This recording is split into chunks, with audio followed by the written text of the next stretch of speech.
shall show them our signs on the furthest horizons and within themselves, until it becomes clear to them that it is the truth.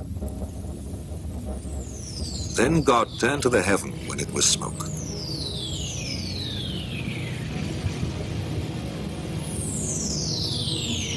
Do not the unbelievers see that the heavens and the earth were joined together? Then we split them apart into many pieces.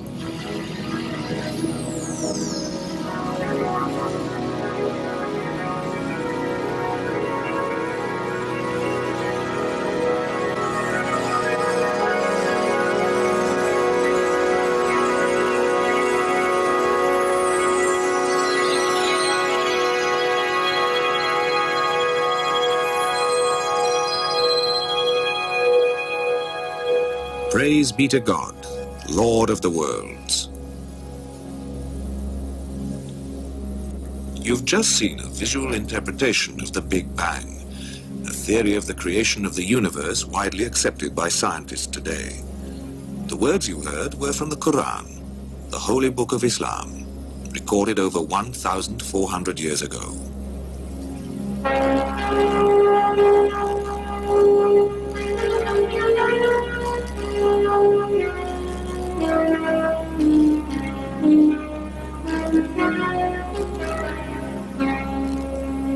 The Qur'an is the heart and soul of Islam.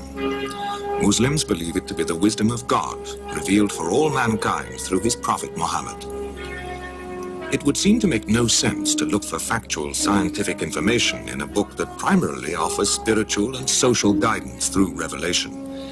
Yet within the Qur'an are many verses containing descriptions of the physical world that are remarkably similar to those of modern science. These verses span a wide range of subjects, from the vast workings of the universe to minute details of life on Earth. Do not the unbelievers see that the heavens and earth were joined together? Then we split them into many pieces, and we got every living thing out of water. Surah Al-Anbiya, verse 30. It is in the way the Qur'an approaches knowledge that it differs so much from modern science. The scientific approach is to isolate and analyze the specific, whilst the Quranic revelation always refers to the specific in relation to and as part of the whole pattern of creation.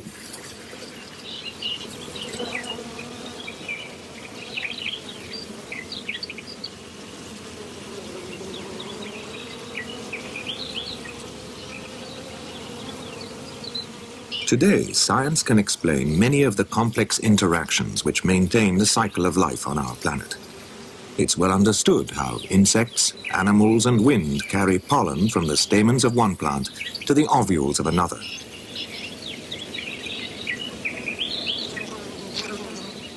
This process of fertilization in plants nearly always depends on the existence of definite sexual characteristics, the male stamens and the female ovules. Common knowledge today, but at the time of the Quranic revelation, such detailed information was not widely known. Nevertheless, in the Quran we read, "Of all fruits God placed on the earth, two of a pair." Surah Arad, verse 3. God is the one who sent water down from the sky, and thereby we brought forth pairs of plants, each separate from the other. Surah Taha, verse 53.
Qur'an describes the particular in order to further man's understanding of the unity of all things and his place within creation.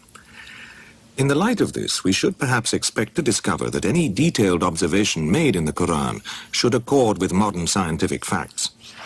It was the discovery of this relationship within his own field that led Dr. Maurice Bucaille to make a scientific study of the Qur'an. As a medical doctor, particularly attracted to natural sciences and physiology, I must confess that in 1972, when I read the Quran in the original text for the first time, these data concerning man were those which impressed me most. And in view of the state of knowledge in Prophet Muhammad's day, it is inconceivable that many of the statements in the Quran which are connected with science could have been the work of any man. This film is based on the research made by Dr. Bucaille and published in 2 books, The Bible, the Quran and Science, and What is the Origin of Man? Dr. Bucaille's initial interest developed into a general study of all the scientific references in the Quran. He realized that to fully understand these references, he had to develop a grasp of many specialized scientific disciplines. As his study progressed, he found that every description of the material world in the Quran correlated with established scientific facts. It is therefore perfectly legitimate not only to regard the Quran as the expression of revelation, but also to award it a very special place on account of the guarantee of authenticity it provides and the presence in it of reflection which, when studied today, appear as a challenge to human explanation. How is it possible for a book recorded in the 7th century to preempt so much of today's hard-earned scientific information? To understand this, we need to look at the nature of the Quranic revelation and examine its authenticity. Mecca, in the Arabian Peninsula, is the center of the Muslim world. Mecca has always been a holy place and was a center of pilgrimage long before the time of the Prophet Muhammad.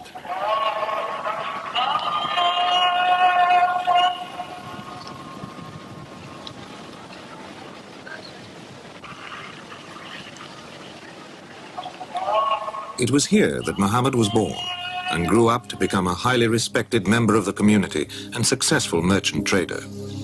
It was his habit to retreat to the nearby Mountain of Light for periods of meditation and contemplation. In the cave of Hira, at the age of 42, he received his first revelation on the 6th of August in the year 610. Read, "In the name of your Lord who created man from something which clings." Read, "Your Lord is the most noble, who taught by the pen, who taught man what he did not know." Surat Al-Alaq, verses 1 to 5. The revelations continued over a period of more than 20 years, up to the death of the Prophet in the year 632. The Prophet, being unable to read or write, called upon his literate companions and dictated to them, and so supervised the transcription and proper recording of the revelations. These fragments were later assembled as the Quran. Altogether, there are 114 surahs, or chapters, composed of more than 6,000 verses. Within 15 years of the Prophet's death, a final Quran had been compiled and authenticated by the Prophet's companions, who had been present with him throughout the revelations. This was achieved during the Caliphate of Uthman, at the town of Medina, where the Prophet is buried. When Muhammad brought his message to Mecca, many of the people turned against him, and he was forced to flee with his followers. In Medina, he was given refuge, and it was here that the first Muslim community was founded and Islam developed its social form. From that time, the Quran has never changed, and the original meaning of the words that the first Muslim community was founded and Islam developed its social form. From that time, the Quran has never changed, and the original meaning of the words has been preserved. The same Quran, word for word, and in its original language, Arabic, is used today across the Muslim world from Morocco to Malaysia.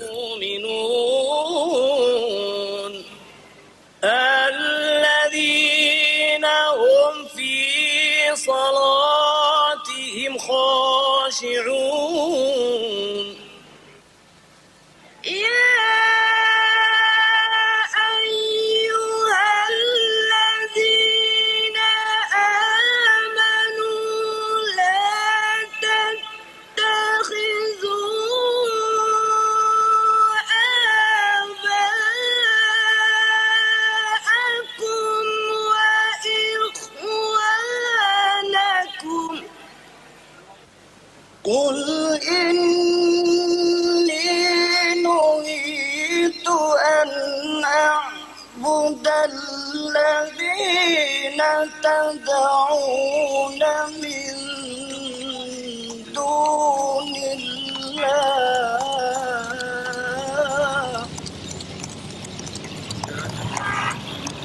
For the Muslim, the Qur'an is the book of wisdom, which guides every aspect of man's existence.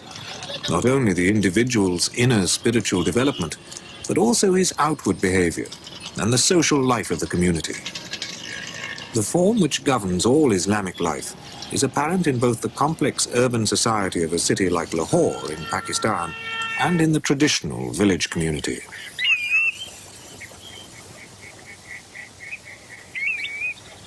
The foundation stone of any community, no matter how large or small, is the individual. It is the behavior of the individual which determines the social pattern, its strength or its weakness. There are many verses in the Quran which guide the individual's behavior and which deal with his responsibility towards others. In any Muslim community, whether urban or rural, this is learnt and understood from a very early age.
The Quran describes this individual responsibility as a trust that God has given to man. Implicit in this trust is a threefold responsibility: to oneself, to others, and to the natural world. In this way, the individual sees himself as belonging, as a part of the whole, rather than separate.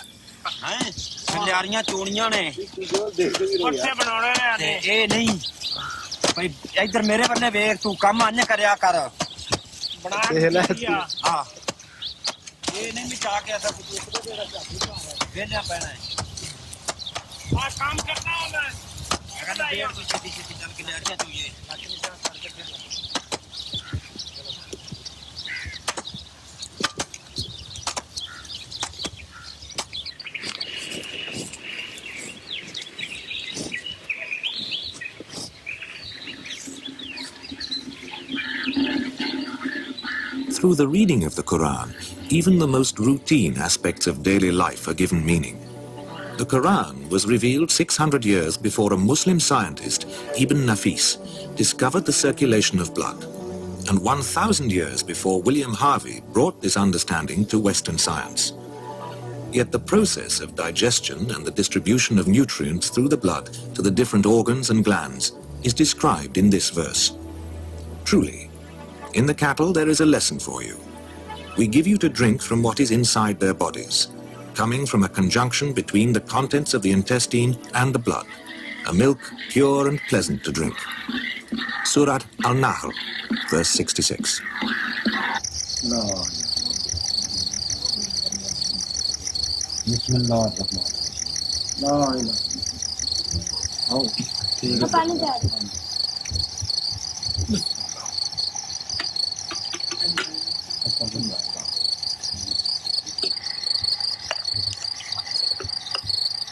Bismillahirrahmanirrahim.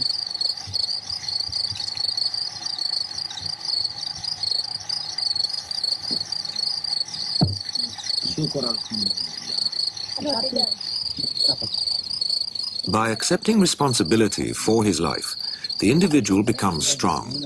From his sense of identity and belonging grows the strength of the village community, and from this, the strength of the larger community of the world.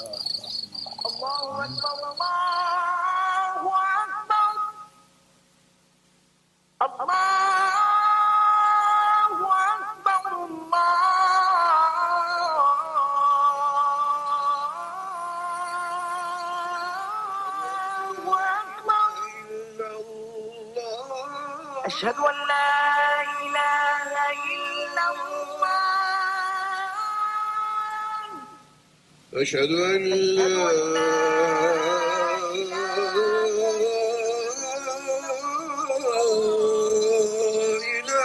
إلا الله أشهد أن محمدا رسول الله أشهد أن محمدا.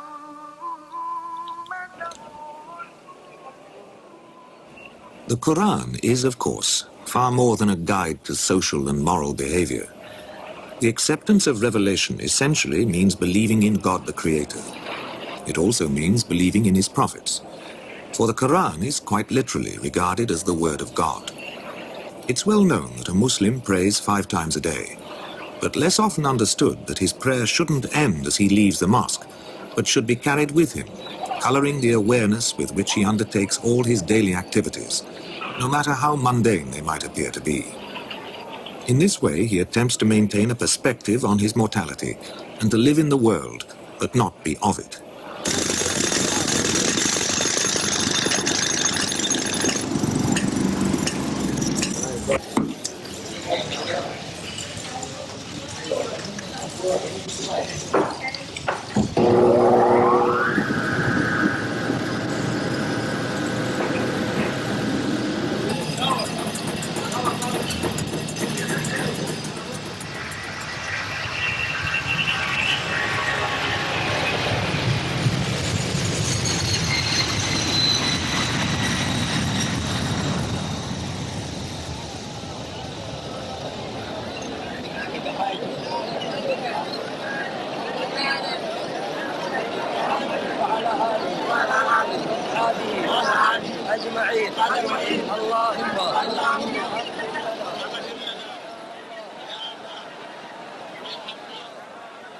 Today, there are more than 1 billion Muslims in the world, living in many different countries, divided by language, culture, and politics, but joined together through their common belief in God and the teachings of the Qur'an.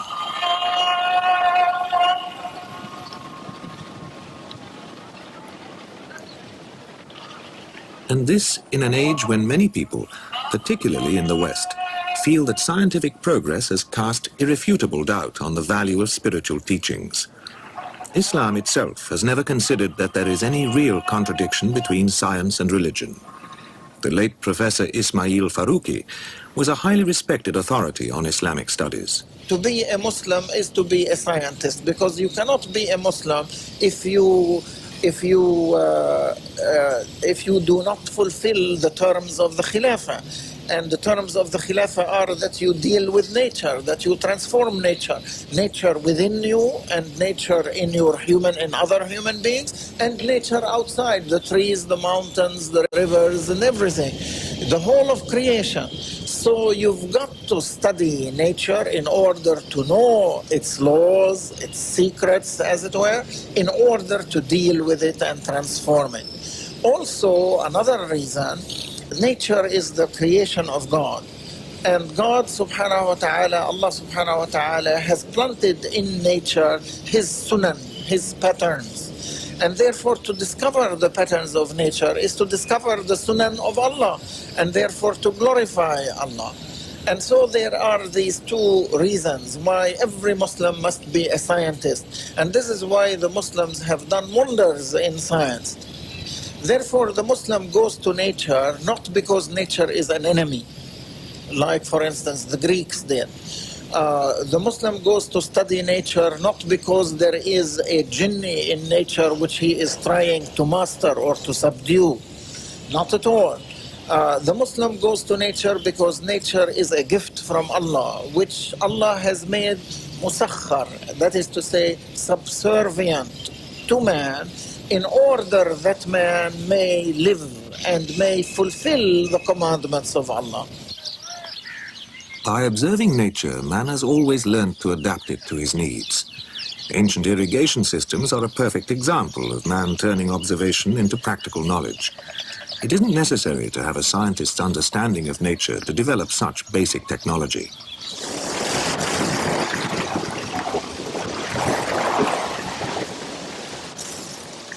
In Europe, it was not until the 16th century that Bernard Palissy presented the first coherent description of the water cycle. He described how water evaporates from the oceans and cools to form clouds. The clouds move inland, where they rise, condense, and fall as rain. The rain gathers in lakes and streams and flows back to the oceans in a continuous cycle. This picture is familiar to us today, but at the time of the Prophet, the prevalent ideas owed more to myth and speculation than to observed fact. In the 7th century BC, Thales of Miletus believed that surface spray from the oceans was picked up by the winds and carried inland to fall as rain. It was thought that the water returned to the ocean through a great abyss, which Plato called the Tartarus. Whereas Aristotle imagined that water vapor from the soil condensed in cool mountain caverns and formed underground lakes that fed springs. The Qur'an, far from reflecting the common misconceptions of the time, is in close agreement with the facts of modern hydrology. Have you not seen that God makes the clouds move gently, then joins them together, then makes them a heap? You see raindrops issuing from within them. Surat An-Nur, verse 43. It is God who sends the winds, and they raise the clouds. Then he spreads them in the sky as he wills, breaking them into fragments until you see raindrops falling from within them. Then when he has made them reach those of his servants he wills, see how they rejoice. Even though before they received the rain, they were dumb with despair. Surat Ar-Rum, verse 48.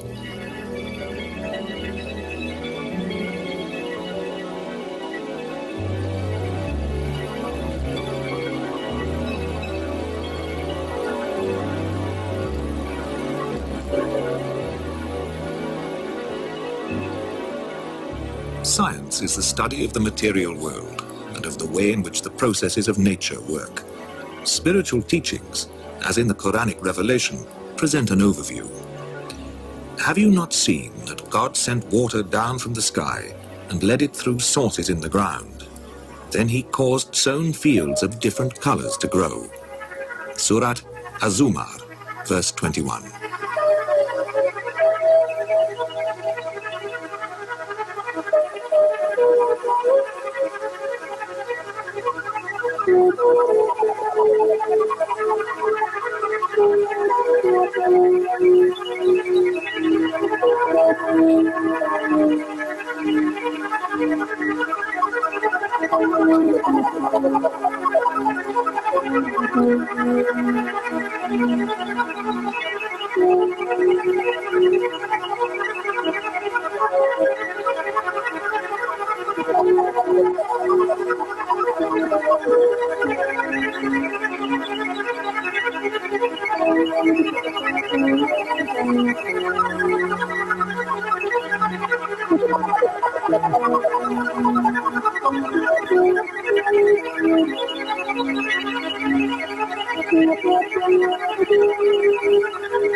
And among his signs, he shows you the lightning by way both of fear and hope.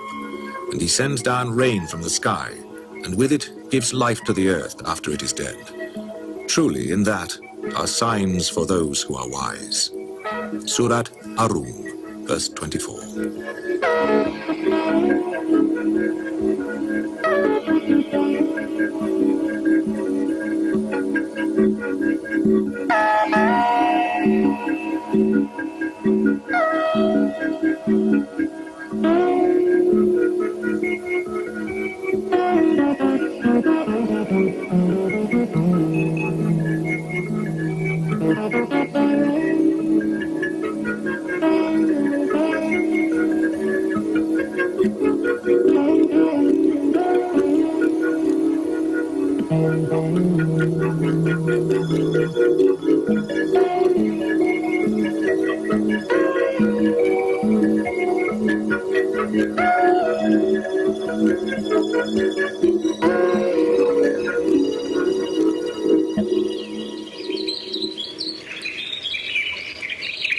The Qur'an asks man to look for signs within himself and on the horizons. To attain understanding, a man must use his eyes, his mind, and his heart.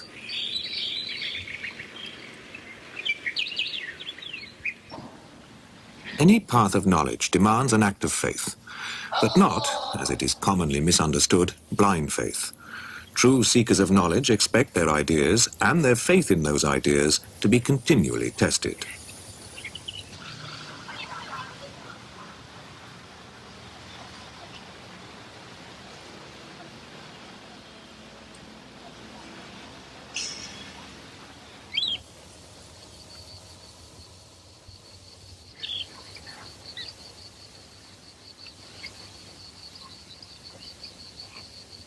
In the short history of modern science, many ideas and concepts have been presented only to be discarded as new evidence points to a different truth. Nevertheless, there are many scientific discoveries that can be said to be undisputed facts. The fact that the sun is a direct source of light and the moon, having no light of its own, merely a reflective body, is common knowledge today and accepted without question. 1400 years ago, such specific details were not commonly known. Yet in the Qur'an, moonlight is described as munir, a word meaning to borrow or to reflect. The sun is compared to a blazing lamp, wahaj, or a torch, siraj, a precise and accurate description of the difference between sunlight and moonlight. Blessed is the one who placed the constellation in heaven and placed therein a lamp and a moon giving light. Surat Al-Furqan, verse 61.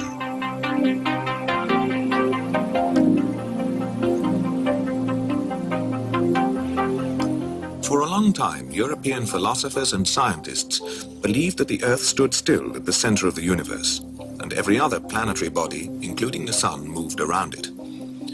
In the West, this theory of geocentrism went unchallenged from the time of Ptolemy in the 2nd century BC right through until the 16th century, when Copernicus asserted that it is the Earth which moves around the sun.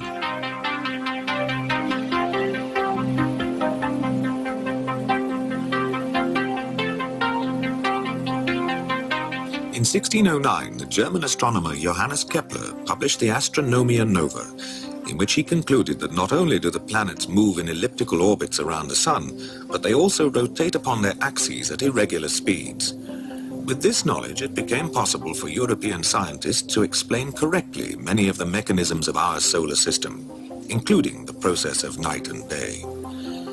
In describing the sequence of night and day, the Qur'an uses the Arabic verb qawara, which tells how the night winds or coils itself about the day and the day about the night, an image which fits perfectly with a cycle of night and day produced by the turning of the earth upon its axis. He makes the night enfold the day and the day enfold the night. Surat Az-Zumar, verse 5.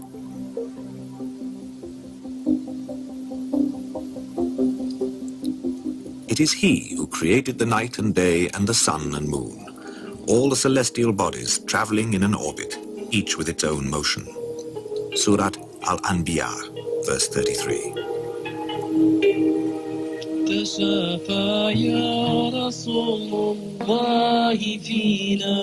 Revelation goes much further than science in its unified vision of creation.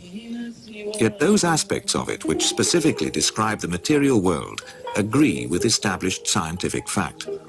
Also, there is no observation in the Quran which is contradicted by scientific fact.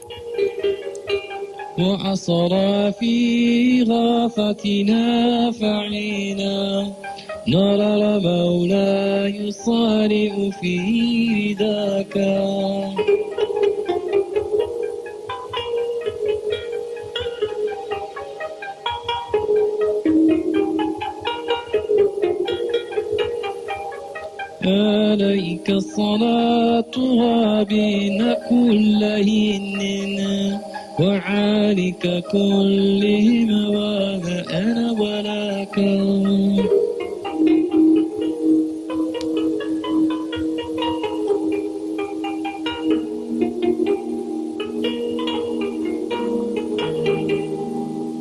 عليك صلاة ربنا كل حين وآلك كلهم وما أنا ولا كون.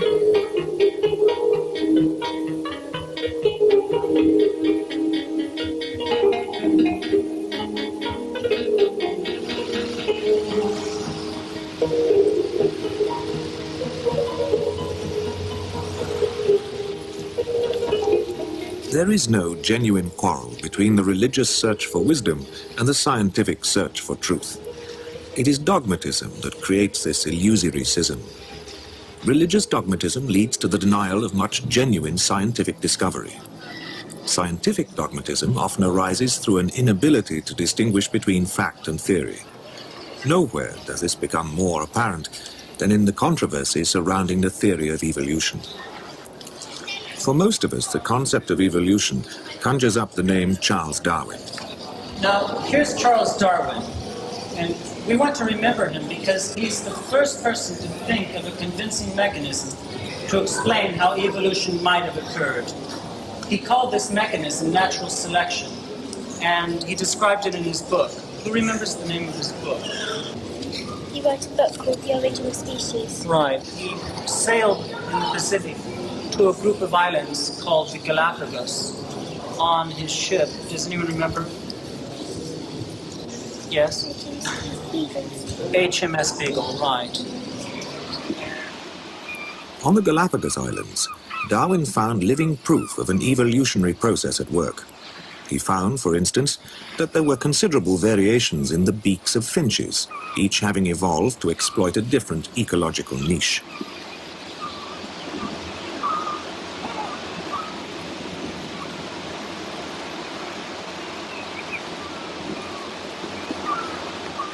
But the variations all occurred within the same species. Darwin was unable to find any evidence to support his theory that one species could evolve into another. He expressed his misgivings in a letter written to Thomas Thornton in 1861. But I believe in natural selection, not because I can prove in any single case that it has changed one species into another, but because it groups and explains well, as it seems to me, a host of facts in classification, embryology, morphology, rudimentary organs, geological succession and distribution.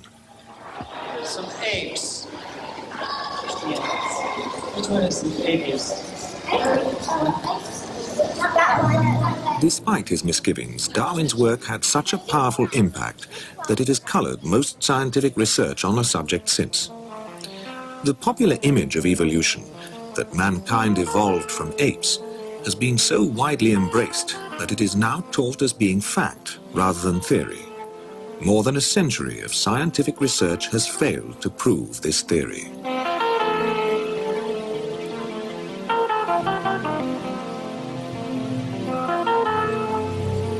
For a long time, the major line of research was paleontology, the study of fossils. Here, very limited and random evidence has fed an almost unlimited amount of speculation. In 1971, Professor Grasset, who held the chair of evolutionary studies at the Sorbonne University in Paris for 30 years, wrote, "In the history of the primates, we must be careful not to take at face value the reconstructions of our ancestors based on a few scanty vestiges that were put forward in all seriousness by highly imaginative paleontologists.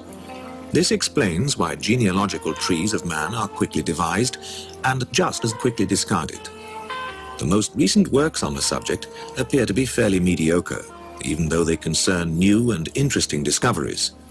The researchers engaged in these studies have neither the knowledge or the good sense to interpret the discoveries correctly." The fossil evidence has shown that there have been several stages in the development of mankind, but a link joining any of these hominid forms to another animal lineage has never been found. The famous Piltdown man hoax demonstrates the single-minded approach of paleontologists in seeking this speculative missing link.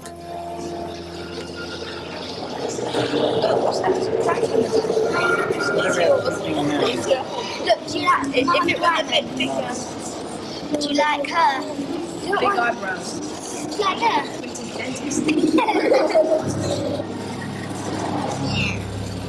Right, look at Lucy and look at the others.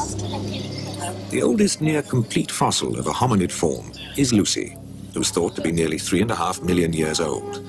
The bone structure shows that Lucy walked upright on 2 legs like us, and not like an ape.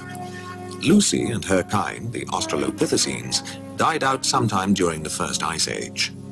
He created you in stages. Surat Nur, verse 14. Fossils found in Africa, Asia and Europe show that there was another wave of hominids, closer to our own size than Lucy, and with a brain capacity similar to modern man.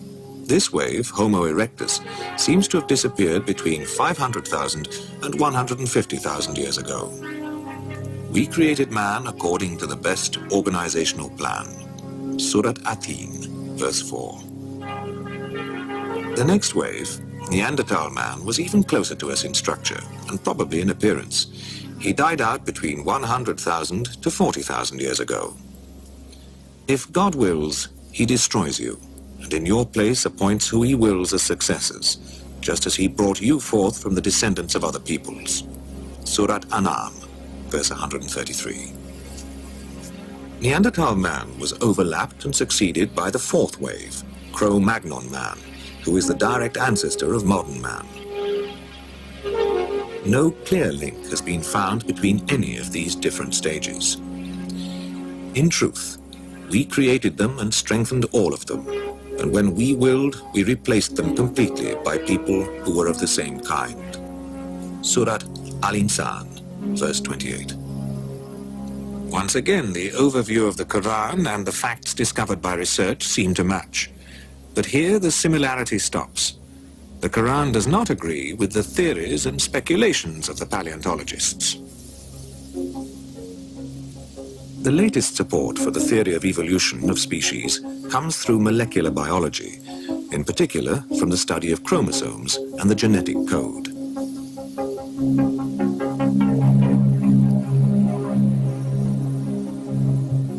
In multicelled organisms, the complete genetic code is contained within the nucleus of each and every cell in the body. An individual inherits exact copies of genes from the parents, so passing on information from one generation to another. The only way a gene can change is through mutation during the duplication process.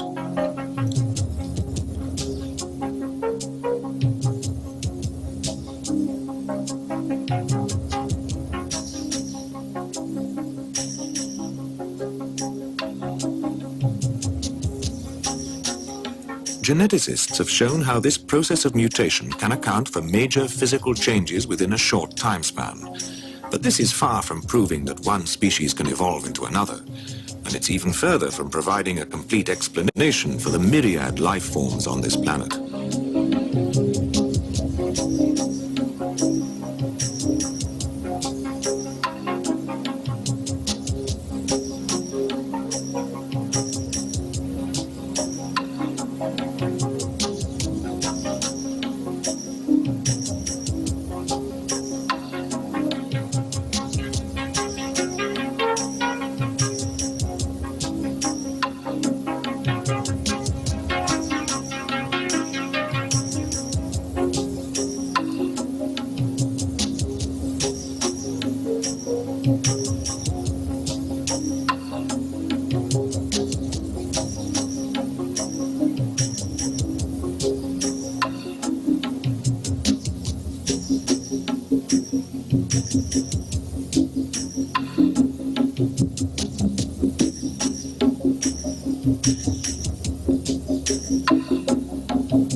For multicelled organisms to change their nature and function, many different features have to evolve together.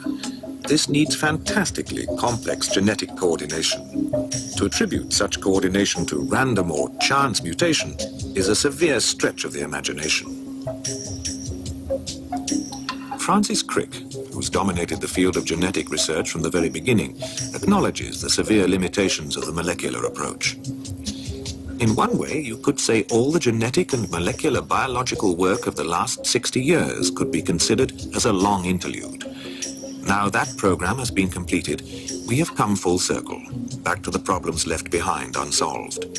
How does a wounded organism regenerate to exactly the same structure it had before? How does the egg form the organism?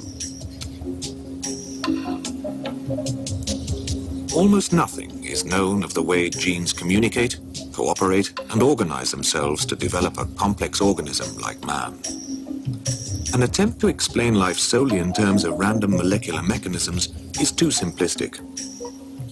It fails to deal with the fundamental questions behind the process of creation. We created you, and thereupon we fashioned you. Thereupon we told the angels, bow down to Adam. Surat Al-Araf, verse 11.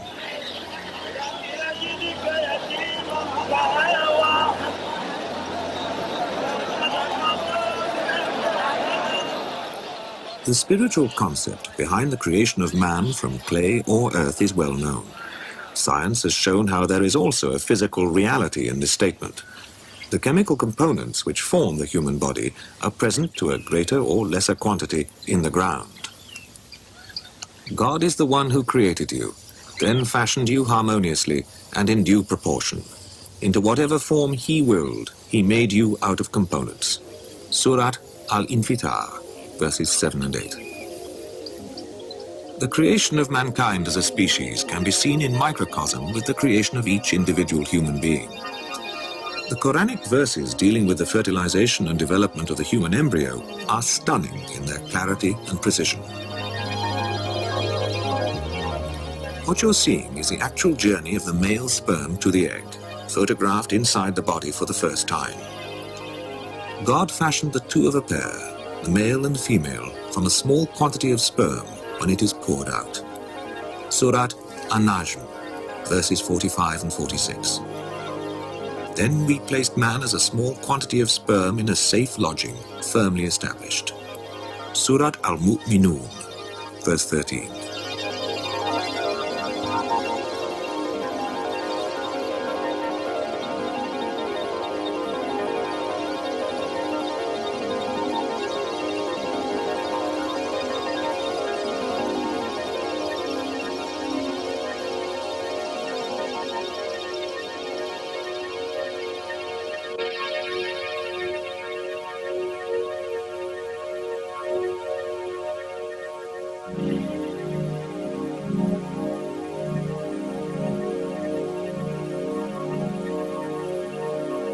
Once fertilized, the egg moves to the womb, where it throws out villocytes, using them to cling to the wall of the uterus and to draw nourishment. Read, in the name of your Lord who fashioned man from something which clings. Surat Al-Alaq, verses 1 and 2. We fashioned the thing which clings into a chewed lump of flesh, and we fashioned the chewed lump of flesh into bones, and we clothed the bones with intact flesh. Surat Al-Mu'minun, verse 14. As the embryo grows, it passes through stages where many of its parts are out of proportion. We fashioned you into something which clings, into a lump of flesh in proportion and out of proportion. Surat Al-Hajj, verse 5.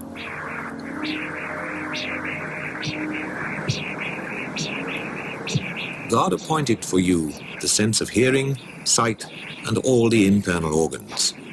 Surat Al-Sajdah, verse 9.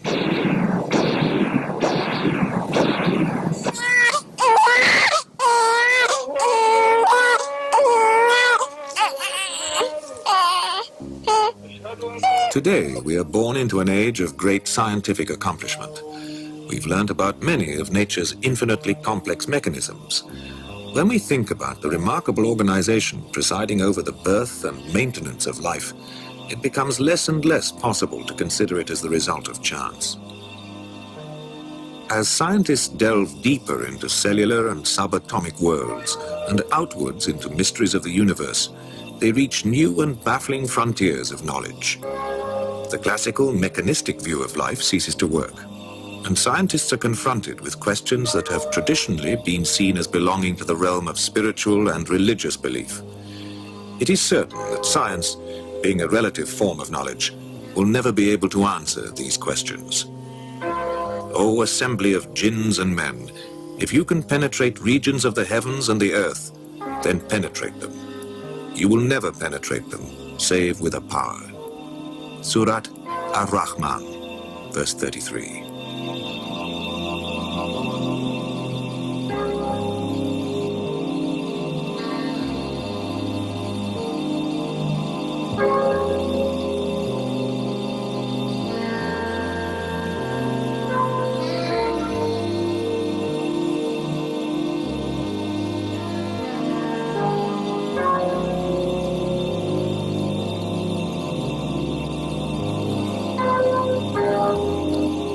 The realization that life can only be truly understood in terms of its interrelatedness and interdependence is the starting point of all religious and spiritual knowledge.